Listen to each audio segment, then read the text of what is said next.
Buenas tardes. Le agradecemos mucho a los medios de comunicación cubrir este espacio.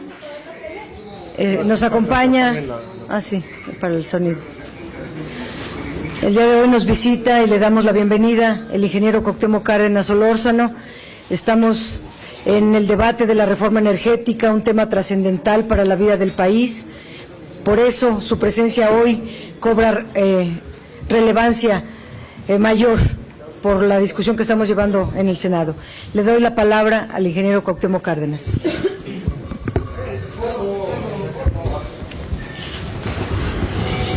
Bueno, quiero, antes que otra cosa, expresar mi solidaridad, y estoy seguro que a través de ella, de muchísimos mexicanos, a los senadores del Partido de la Revolución Democrática, que en comisiones han estado dando la pelea por la defensa del petróleo y por la defensa finalmente de la soberanía del país. La defensa de un recurso que el gobierno actual pretende entregar a intereses ajenos a los del país, en muchos casos seguramente extranjeros, que nos volverían a una situación como la que ya ha vivido el país con anterioridad a 1938. Que esta reforma pudiera ser aprobada, ya hemos señalado y los senadores lo han señalado en muchas ocasiones, representaría no solo un retroceso económico, histórico, sino el entregar en una época en que las políticas petroleras van en sentido contrario en muchas partes del mundo, entregar la riqueza petrolera del país, que tiene mucho que ver con el presente y sobre todo con el futuro, a intereses ajenos que sin duda estarían frenando, estarían desviando del interés nacional el desarrollo mismo del país. Estas propuestas que aparecen en el proyecto de dictamen o en el dictamen que ha sido aprobado, nos vuelven a una situación como la que existió de hecho, en la época porfirista y poco después, y después anterior a los tiempos de la expropiación en 1938, abren la posibilidad no solo a lo que el gobierno venía sosteniendo, los contratos de utilidad compartida, sino a compartir también la producción del petróleo. Esto nos vuelve a una situación que fue expresamente prohibida por nuestra Constitución cuando las cosas avanzaban en sentido positivo. Nos pone en manos de contratistas extranjeros el petróleo a boca de pozo. Esto podrán disponer de nuestro petróleo para venderlo a donde mejor les convenga, y seguramente se abriría una etapa que quizá no fuera muy larga, de agotamiento de nuestras reservas petroleras, lo que interesará a los concesionarios, a los contratistas, a los licenciatarios, como quiera llamárseles, de estos nuevos mecanismos que abre la reforma, será tener la utilidad mayor en el plazo más corto posible, y esto abre la posibilidad, sin duda alguna, a un manejo irracional de las reservas de hidrocarburos del país, y abre la posibilidad de que México nunca industrialice sus recursos básicos o un recurso básico como es el petróleo, sino que estemos condenados a importar todo aquello que tenga valor agregado y que sea derivado de nuestros hidrocarburos. Esta reforma abre la posibilidad de que toda la riqueza petrolera del país y las decisiones que tienen que ver con el desarrollo económico, con el desarrollo general del país, queden influenciadas por intereses de las grandes empresas petroleras, que ya hemos visto en muchas otras partes del mundo, y lo vio México también en una larga etapa anterior a 1938. Su único interés es depredar los recursos, llevarse los recursos, sacarles el mayor provecho, sin tener ninguna preocupación ni por el presente, ni por el futuro del país, ni menos por las condiciones de vida de los mexicanos que con otro tipo de aprovechamiento, como lo ha venido proponiendo el Partido de la Revolución Democrática, tendríamos sin duda otro destino. Yo haría esta primera declaración y quedo a sus órdenes por si seguramente habrá algunas preguntas más en torno a estas propuestas que está haciendo el Ejecutivo y que nos van a llevar a un muy grave retroceso político, social y económico de nuestro país en caso de ser aprobadas. Mauricio Torres de CNN le hace una pregunta, señor. Hola, buenas tardes. La pregunta que quiero hacerles es, ¿cuál es la ruta política y sobre todo legal que tomará la izquierda, el PRD, tanto sus bancadas en el Congreso como el PRD fuera, frente a la ya eventual, si no es que inminente aprobación de esta reforma? ¿Cuáles son los pasos que seguirán? Digamos, termina esta semana y se aprueba la reforma, ¿qué es lo que sigue para el PRD? Gracias. Mire, a reserva de lo que expresen los compañeros senadores, yo considero primero que estaríamos buscando lo que ya se ha señalado, el que pueda convocarse a una consulta, de acuerdo al artículo 35 de la Constitución, para buscar revertir estas reformas, para echarlas abajo, para que, si acaso estuvieran vigentes únicamente por un plazo de aquí a julio de 2015. Por otro lado, estoy seguro que los senadores y también los diputados del PRD están ya considerando otras medidas de carácter jurídico legal para buscar que estas reformas no pasen, buscando, como digo, otros recursos por las vías legales y constitucionales para que no fuera la consulta el único mecanismo que nos quedara al frente. Bueno, mi pregunta más va bien más dirigida a Dolores Padilla y al senador Camacho, y es en relación al acuerdo que la señora Padilla me anunció ahí en el Pleno, que dijo que habían tomado dos acuerdos, uno relacionado, tengo entendido, con la consulta popular de la que habla el ingeniero Cárdenas. Si nos pudiera dar un poco más de detalles de cuál es el sentido del acuerdo, cuál es el contenido de ese acuerdo. Bueno, el Partido de la Revolución Democrática entregó 1.740.000 firmas. El procedimiento establece que se hace la solicitud a una de las dos cámaras. Decidimos que fuera aquí, el Senado de la República, aquí, donde se iniciara el procedimiento de consulta popular, y por eso entregamos aquí las firmas. Sin embargo, desde que se entregaron a la fecha, no se ha hecho absolutamente nada. El acuerdo que se tomó el día de hoy es que hoy a las 6 de la tarde estará un notario público dando fe de cada una de estas firmas, y es un proceso que va a llevar días hasta que se contabilicen todas y se entregue el requisito al IFE, que será la siguiente instancia en la que vamos a ir. Es importantísimo porque para nosotros ya inició el proceso de consulta popular, y eso es uno de los acuerdos que se tomaron el día de hoy. El otro es también fundamental. El artículo 35 en su fracción octava, donde establece este nuevo derecho a la consulta popular, quería ser o está siendo en la Cámara obstruido, obstaculizado, formaba parte de la reforma política, formaba parte de un texto constitucional que establecía que a más tardar el día 10 de agosto debió haberse aprobado la ley secundaria, y es el momento en que, por ejemplo, en las discusiones de reforma política quedó hecha a un lado, y sabemos que mañana se va a votar en la Cámara de Diputados, pero viene con varios candados que prácticamente anulan la posibilidad de hacer la consulta popular. El senador Manuel Camacho conoce puntualmente cuáles son estos candados, estos obstáculos para que se pueda dar, y lo que estamos demandando, y el acuerdo de hoy fue a que el propio senador Manuel Camacho con la senadora Angélica de la Peña, que han venido trabajando estos documentos, se reúnan con los diputados y puedan revisar el contenido de este documento, para que mañana, cuando se discuta en la Cámara, pueda venir al Senado sin estos obstáculos. Manuel Camacho.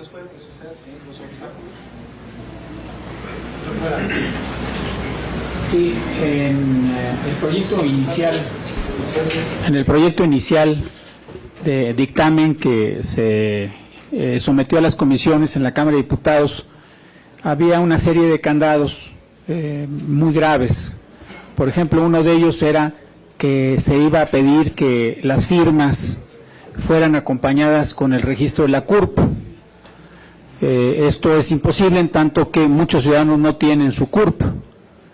Se pedía que no solo se recolectaran el 2% de las firmas como lo establece la Constitución, sino que además se obligaba a que hubiera representación de 1% de ese total en 17 estados de la República. Luego se quería y se sigue insistiendo en que no se incluyan las reformas constitucionales, sino nada más las reformas legales.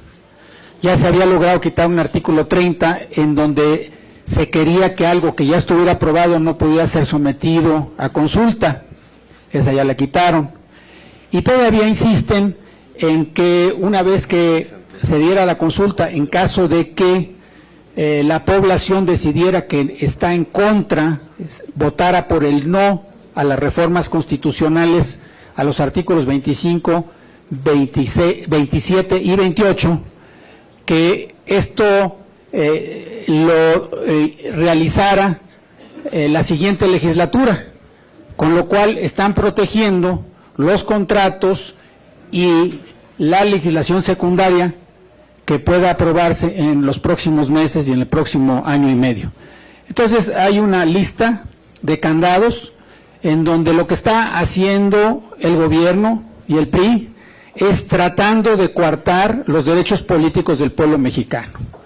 Y yo quiero decirles a ustedes que lo mismo que nosotros somos respetuosos de los procedimientos de la mayoría en el Congreso, igual valor tiene el otro derecho constitucional.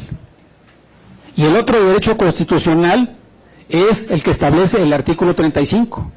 Y lo vamos a defender. Adicionalmente, senadores, en nuestra cantidad de ciudadanos, iniciamos una solicitud de amparo. Este ya nos fue desechado esta mañana, pero estamos procediendo el día de mañana a un recurso para llevar esto ante un tribunal colegiado. Y si el tribunal colegiado no es fiel a lo que establece el artículo 1 de la Constitución, que precisamente le da al Poder Judicial la facultad de defender los derechos humanos, se lo da a un juez. Entonces, nosotros buscaremos que este asunto sea atraído por la Suprema Corte de Justicia. Entonces, estamos en un camino largo.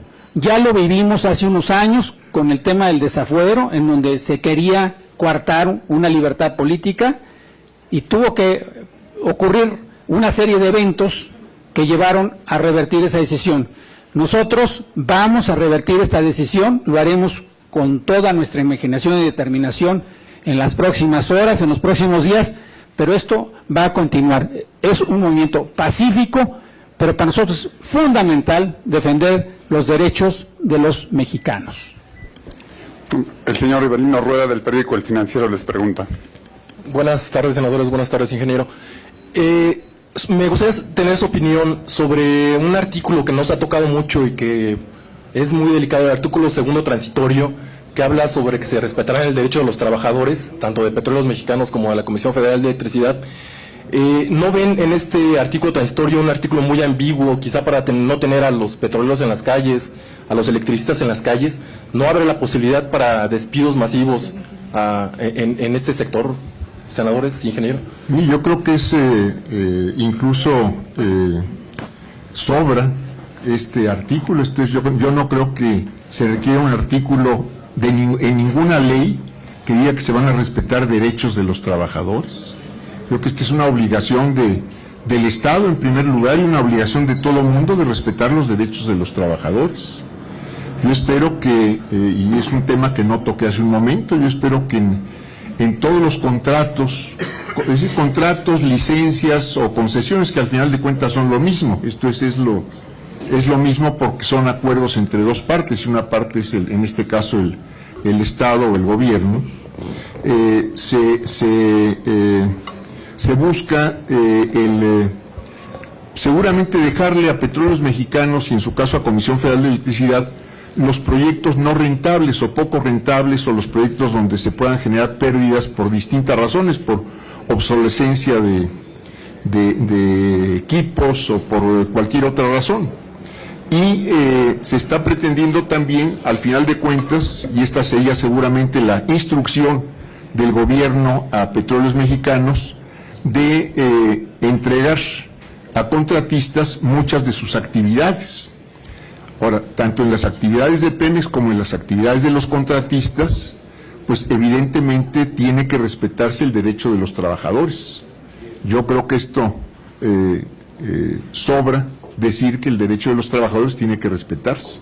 Y tendría que respetarse tanto en los organismos mismos, se transformen o no en empresas públicas, como en los contratos, licencias o concesiones, llámesele como se les llame, que se vayan a otorgar para seguir disminuyendo el campo de acción del Estado en el sector energético. Mario Delgado. Sí, bueno, ese artículo los delata porque toda la estructura de la reforma va sobre el desmantelamiento de Pemex. Entonces la pregunta inmediata es ¿y qué va a pasar? ¿Y CFE? ¿Y qué va a pasar con los trabajadores? Por eso, digamos, ponen de manera expresa ese artículo, pero pues sabemos que no se va a cumplir. Además, en el 20 transitorio están previendo que se convierta en esta nueva figura que plantean, una nueva empresa pública productiva, donde ahí se establece que habrá un régimen laboral de excepción, un régimen laboral distinto, de tal manera que hay una contradicción entre el artículo 2 y el artículo 20, y lo único que hace es revelar que en este desmantelamiento de Pemex pues también se van a llevar a los trabajadores. Les pregunta Carlos Fonseca de 1+1. Muy buenas tardes. Son 3 preguntas, ojalá me las pueda contestar el ingeniero Cárdenas. La primera es si, independientemente de lo que se discute en este Senado, en este momento hay presiones del extranjero, en particular de los Estados Unidos, para que se apruebe la reforma energética, y si fuera así, me gustaría mucho que pudieran precisar por parte de quién o de quiénes.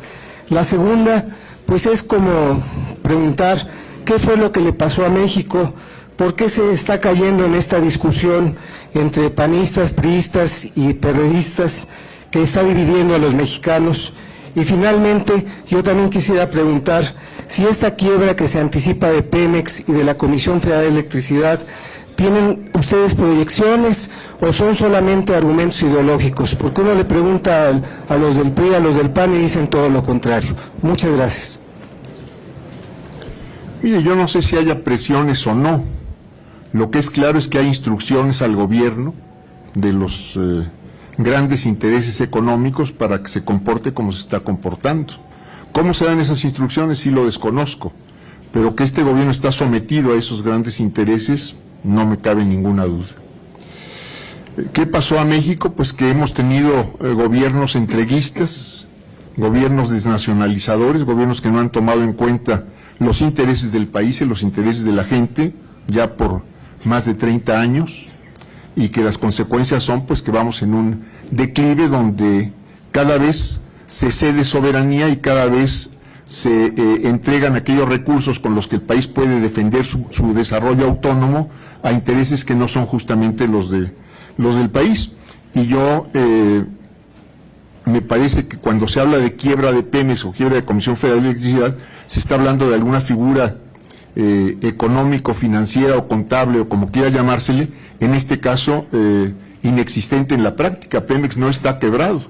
Pemex está sujeto a un régimen fiscal confiscatorio por parte de la Secretaría de Hacienda, régimen que no pretenden, seguramente el actual gobierno, aplicar ni a los contratistas ni a quienes vengan a participar del lado privado, nacionales o extranjeros, en los nuevos esquemas que el gobierno está previendo.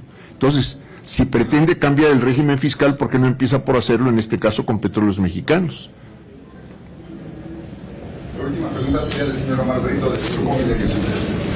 Para el ingeniero, dice el PRI y el PAN que la población está de acuerdo con esta reforma energética. Me gustaría ahí saber su opinión, ingeniero, y también si tiene plena confianza de que esta consulta que ya empezó el proceso, como dicen, pues echaría para atrás esta reforma que, bueno, se aprobó hace unos minutos. Y también me gustaría preguntarle, el ex candidato presidencial Diego Fernández de Ceballos ha manifestado también su desacuerdo en gran parte de esta reforma energética. Si tiene algún plan de contactarlo, de hablar con él y formar de alguna manera algún frente, digamos, contra esta reforma energética, por favor. Mire, yo no sé con quién o con quiénes hablen los legisladores del PRI y de Acción Nacional. Esto es seguramente con nadie de las personas con las que muchos de los que estamos aquí del PRD nos encontramos, porque no sé cómo hagan sus mediciones de opinión, pero seguramente pues están hechas muy a modo para que les contesten lo que quieren escuchar. No sé cuánto les cuesten desde luego esas consultas o el poner las cifras que ellos quieren que pongan en estas consultas o encuestas o como quiera llamárseles, si es que las hacen. Yo estoy seguro que una votación libre, una encuesta libre, la opinión sería justamente contraria a estas reformas, sobre todo a esta entrega de un recurso vital como es el petróleo y como es la electricidad a intereses extranjeros. Esto es a volver a situaciones que ya vivió el país, que fueron desastrosas para el país, que fueron desastrosas para los trabajadores mexicanos, y no veo que esto que le han dicho a usted pueda en ningún momento ser una verdad. Con el licenciado Diego Fernández de Ceballos, bueno, hemos tenido pláticas en los escritos que ha dado a conocer públicamente, pues yo encuentro algunas coincidencias y algunas diferencias. No es el momento de hacer un análisis de esos documentos, no los tengo a la vista, pero hay algunas coincidencias. Por ejemplo, él está de acuerdo en que el petróleo esté siempre en manos del Estado, el petróleo dentro del pozo y fuera del pozo, cosa que ahora sus compañeros de partido están moviéndose en sentido contrario. Él que tiene muy claro que contratos, concesiones y licencias es lo mismo. Esto es tratar de esconder al final de cuentas lo que se quiere hacer, que es entregar este recurso a extranjeros, pero hasta este momento no hemos previsto sino mantener contacto y cambiar impresiones cuando lo consideremos él o yo conveniente. Hay una última duda de Francisco Montaño de Punto Crítico, señor. Buenas tardes. ¿En qué momento vamos a ver unidos al PRD y a Morena en esta lucha? Porque si se ve la fuerza allá afuera, pero se ve separada, se ven unos en el Ángel y se ven a otros aquí afuera del Senado, ¿en qué momento vamos a verlos unidos, si es que así se va a hacer?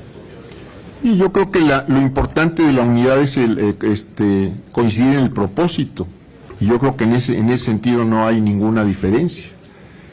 Ambas organizaciones, el Partido de la Revolución Democrática y Morena, pues estamos porque no pase esta reforma. Tenemos distintos matices en cómo enfrentar los problemas, pero estamos coincidiendo en lo fundamental. Entonces yo no veo por qué nos ven separados cuando estamos coincidiendo en lo fundamental. Muchas gracias.